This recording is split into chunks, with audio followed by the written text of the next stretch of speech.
Welcome to our free YouTube Creator Training Library brought to you by the Senior Tuber community. You have a playlist and video and shorts. Those are staples that YouTube will give you. Those sections come up as long as you have a video, a short, and a playlist.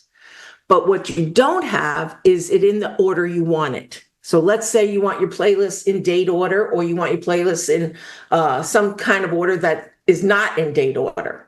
You can put it into most popular, or you can put it into older more than newer ones, or you can put it in manual order, which ones you want to go first or second.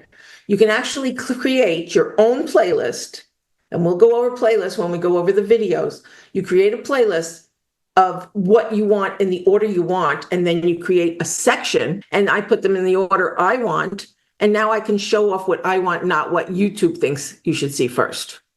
And the same thing happens if you want to do it with your shorts. You can create one of your favorite shorts and videos. That's up to you if you want to share it twice. So what it would look like is one is labeled shorts and one could be labeled Fran's favorite shorts, or here's videos and then here's Fran's favorite videos. You could actually customize it that way. Thank you for watching our free YouTube Creator Training Library brought to you by the Senior Tuber community.